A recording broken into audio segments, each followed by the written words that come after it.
Okay, so let's start another talk on stablecoins by Robert and Cedric. So let's give them a warm welcome. Good morning. All right, good morning. So we're going to talk about a few interesting topics, one of them being leverage.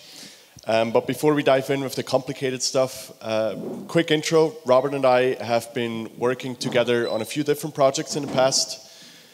We met while we were both working on Liquity, that's the foundation behind ICP. Then we started Liquity, chicken bonds. We're going to talk a bit more about Liquity, and also we've always enjoyed giving presentations together. This picture is from 2016, when we were trying to explain to a group of people that had never heard the term blockchain, what it is and why it's useful. And so 7 years later, we're still on stage, and today we're going to talk about some of the innovations that go into Bold, which is going to be the newest project that we're working on together. But first, a couple things about Liquity. Quick hands up, who has used Liquity? Cool, great, that's cool to see. So then I'm not going to go into too much detail, but basically Liquity is a way to get zero interest loans. That's really been the innovation that Robert came up with. The way it works is you go on one of the front ends that you can find on the liquity.org page. You deposit some Ethereum into a loan, into a trove, and then you borrow against that. You get a loan in Liquity US dollar, that's the stablecoin.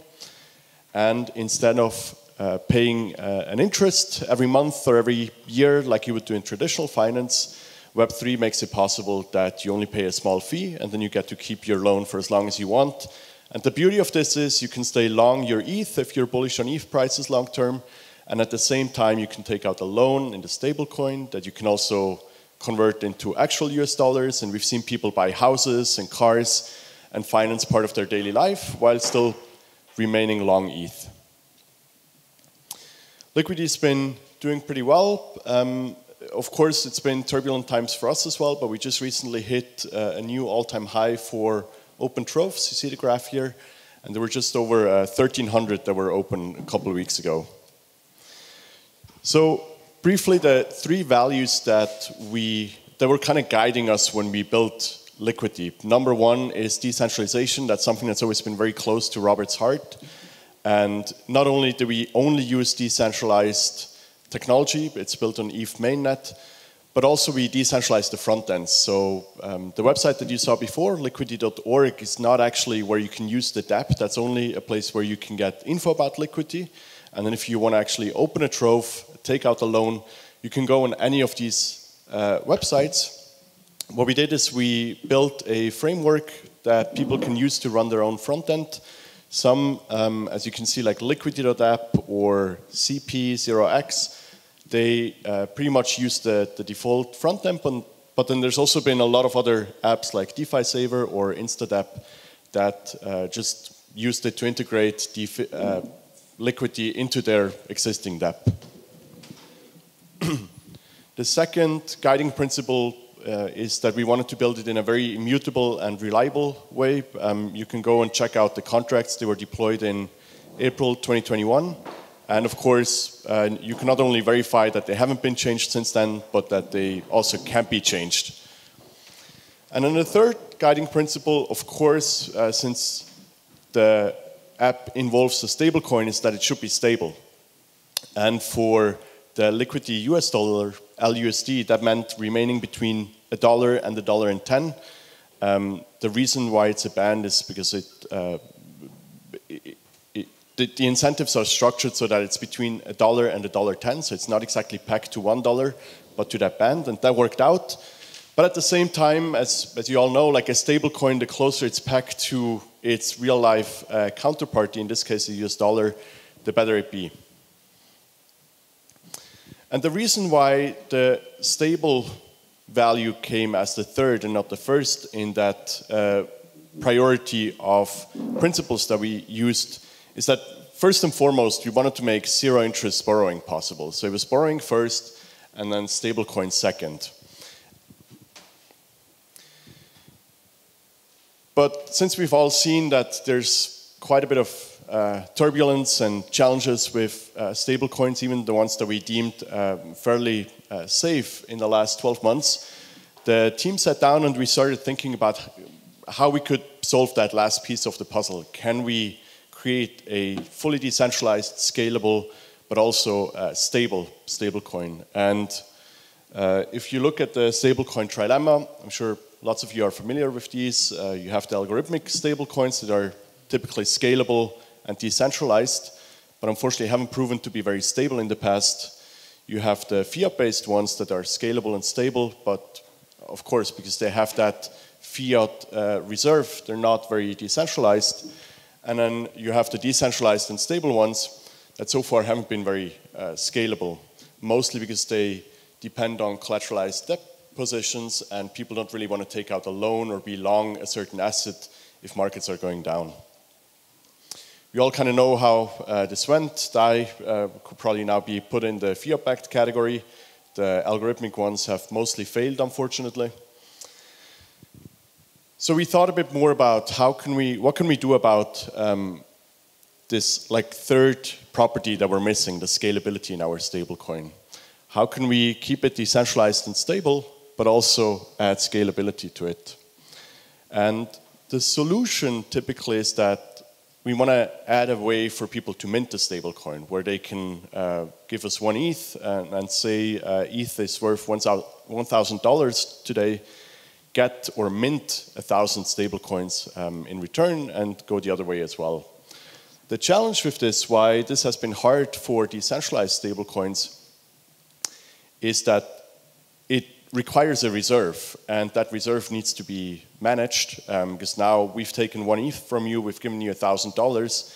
If in the next hour the ETH price changes up or down, we need to somehow make sure we still stay hedged and cover the entire outstanding debt that we've given out through our stablecoin.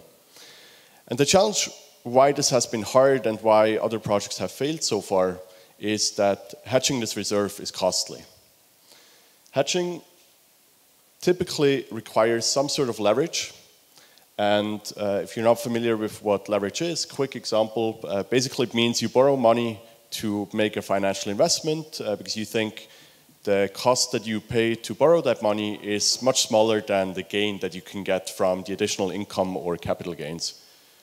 So if you, let's say the Ether price goes from $1,000 to $1,010, and you currently just hold ETH, then your position goes up exactly with 1x, right? Like your 1 ETH is now worth $10 more, 1% more.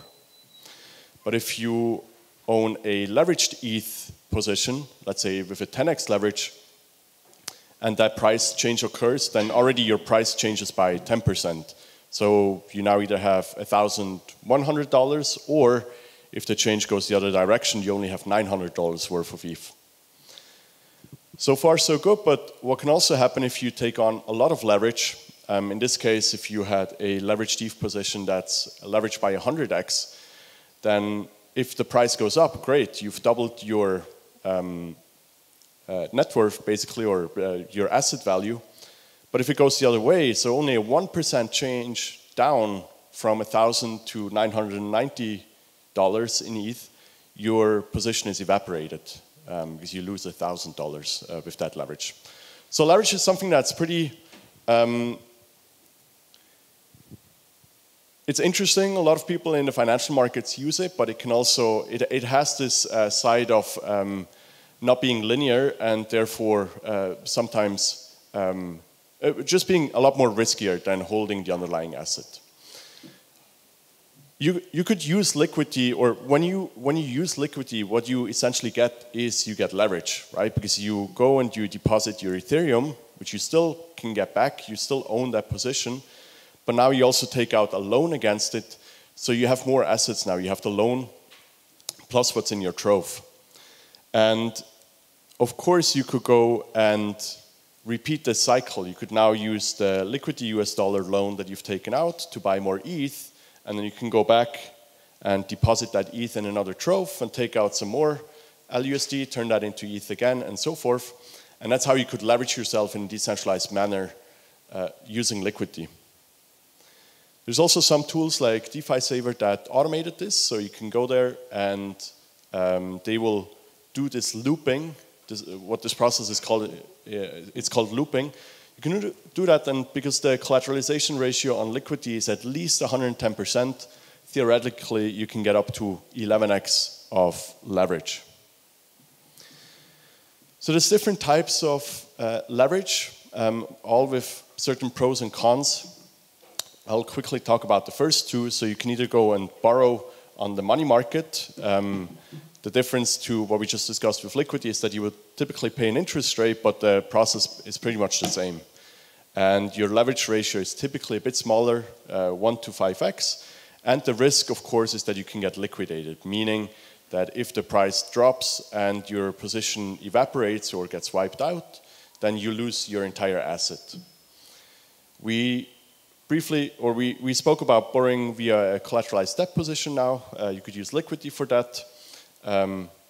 Again, here you could pay an interest rate or a small fee.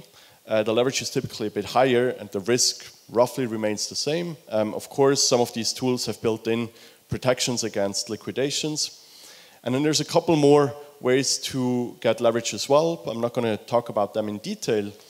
But what you see is on the leverage ratio that you can get a lot more leverage to the point where it probably gets pretty risky and where you want to have pretty sophisticated tools in place to monitor the volatility of your positions. All right, and at this point, I'll pass it over to Robert, who's going to talk a bit more about a new type of leverage. So in order for us to crack the stablecoin trilemma, we knew that we had to figure out a way around the downsides of some of these ways to get leverage. And Robert's going to talk a bit about what we're using for Bold and how that works. Yeah, thanks so much, Cedric, for this great introduction. And hello, everybody. So as Cedric just said, we are now introducing a novel concept of leverage. And we are doing this using or by offering our own new stablecoin called Bold. So what is Bold all about? So basically, it's a reserve-backed stablecoin, which means that instead of, borrowing it through CDPs, you would just mint it against the reserve one-to-one, which means you just provide some collateral asset, which in our case will be some form of staked ETH. We don't know which one yet, so it's here just a placeholder. So people bring their basically staked ETH to mint the stablecoin, but now the problem is we need to make sure that the stablecoin remains over-collateralized, so we need another group of people to bring more staked ETH to the system to kind of increase the leverage, to increase the reserve and the over-collateralization. And by doing so, those people who add more staked ETH to the reserve, they will get leverage in return. And we'll see how that works. So basically, when Bob comes along and brings some more staked ETH to the system, he will get a claim. He will get a pro rata share of this surplus or excess collateral that will, of course, change over time. But he has this claim, and he can always, like in perpetuity, kind of make his claim and say, hey, I want to get my pro rata share of this surplus back. So it's a perpetual position. And of course, as I mentioned, when ETH goes up, this surplus will, of course, increase as well, and it will increase more than the ETH price. Because you are exposed not just to the staked asset that you deposited, but you are also exposed, to the price movement of the entire reserve. So there is this inherent leverage here. And also vice versa, when the ETH price goes down, your pro rata share, your surplus claim will also go down by more than just the ETH price. The leverage ratio itself is dynamic because you can think of it when this surplus becomes very small, then even a small ETH price movement will have a big effect, a big impact on the surplus and thus on your own position. So the leverage ratio itself will increase over time. Another interesting aspect of the system is that it can offer this leverage basically for free because it already has all the assets available. It has the assets that people use to mint the stablecoin, and it can use the price exposure from those assets to kind of provide leverage to those that bring even more of the collateral asset. So this has this advantage of not requiring any borrowing fee or any capital cost. So the system can fully pass on its seigniorage gains or its the fact that it has those assets available to the leverage seekers. And now an important thing to maintain for the system is, of course, this over-collateralization. And it does so by basically attracting more people, like attracting more capital to this reserve whenever this surplus becomes too small. Like whenever the collateralization ratio of the entire system drops below a certain target level, the protocol will try to attract more capital. And by doing so, it can also avoid liquidation of the existing leverage seekers, because they are basically owning a pro rata share of this surplus. So even though, of course, when the price goes down, their share will also decrease, but they are not subject to liquidation, as opposed to most other hedging products on the market. Now, the question is, how can the protocol attract more capital, especially in times of distress, in downturns, in bear markets? Here we are introducing a novel concept, which is not so novel in TradFi, but pretty unique in DeFi, and this is principal protection. So what the system basically offers now to Bob, the leverage seeker, is that his principal, let's say 10 staked ETH in this case, will be protected, which means that Bob should be able to get at least this 10 ETH back from the system. How can we do that? Now, the idea here is that Bob will need to pay or have to pay an additional amount to get this protection, because it's like an insurance, and an insurance, of course, is something you would pay for. So the system would kind of sell this principal protection by charging a premium on top of the principal. In this case, let's say 2 staked ETH. And the way this is determined is through an auction. The system always tries to maintain like a certain target collateralization, and whenever it's below the level that it wants to maintain, it would kind of reduce the premium to make it more attractive, and vice versa. When the system is fully, like plenty, like in collateral, then it can increase the premium. And this premium, yeah, as here like shown, goes to a specific fund or protection like pool, where it can be used later to actually provide the protection.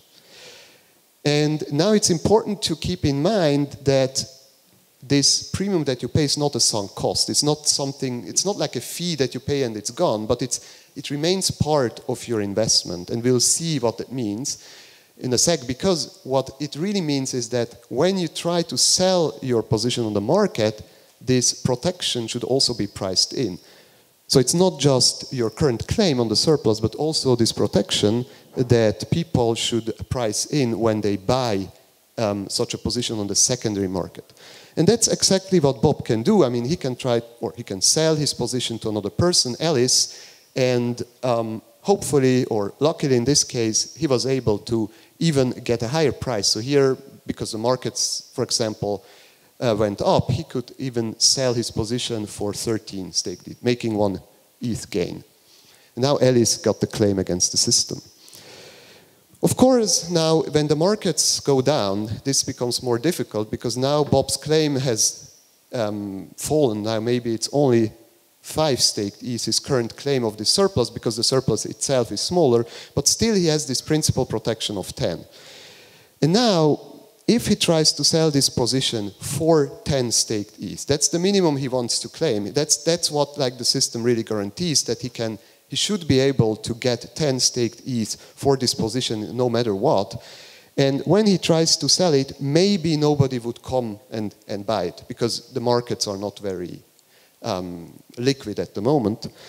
And this is the moment when the system would step in. Like after a certain timeout period, the system would then increase the intrinsic value of this position by increasing this pro rata share, or this kind of claim of Bob. And it does so gradually, like in an auction, it would now increase the 5 staked ETH of Bob to 5.1, 5.2, and so on, until eventually Alice or somebody comes and buys it for 10 staked ETH.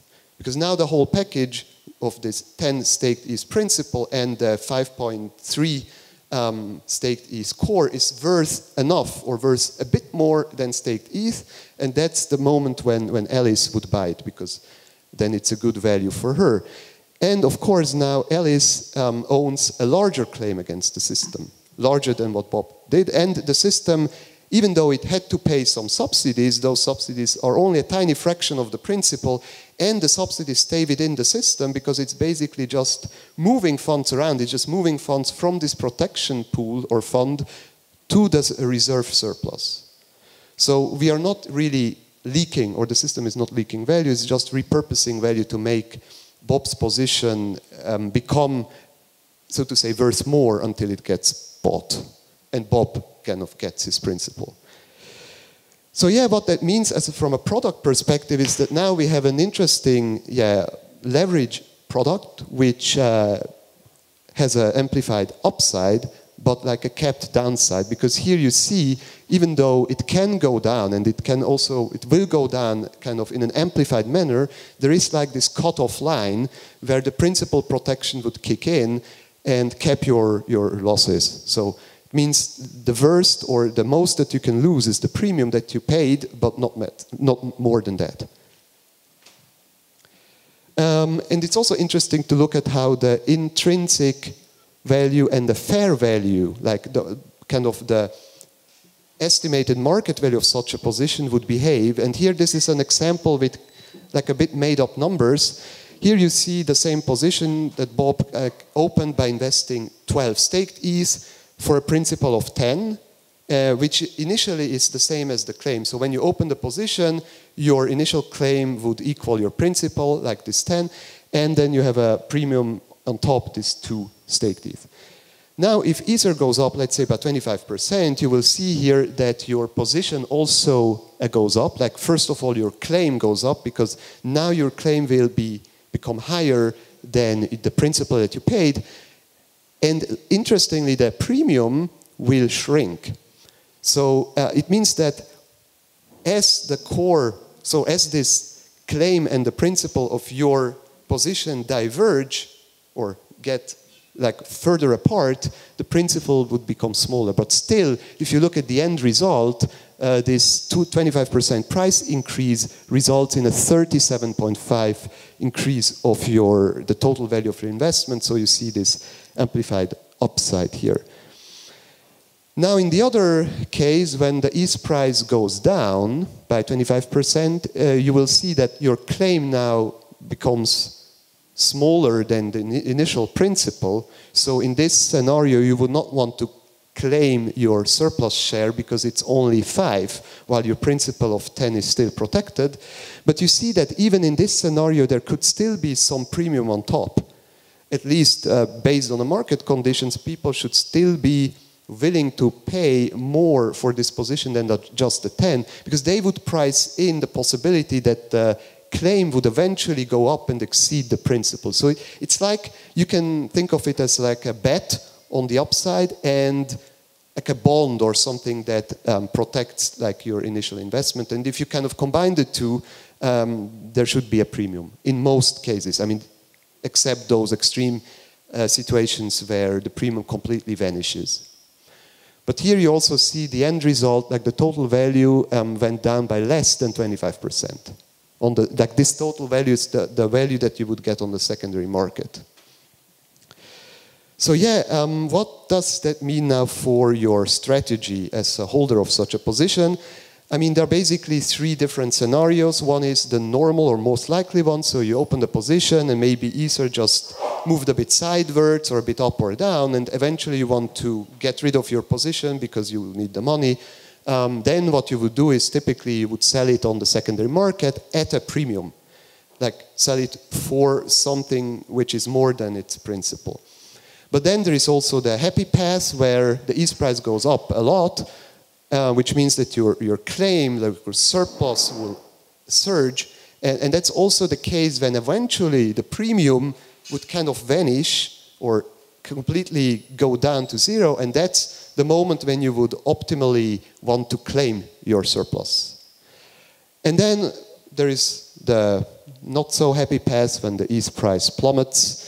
And then what you would eventually do is obtain your principal, and that's through this mechanism that I just briefly explained, where the system would need to subsidize the position, that kind of push the core up until somebody comes and buys it for the principal, so the holder got like this principal covered.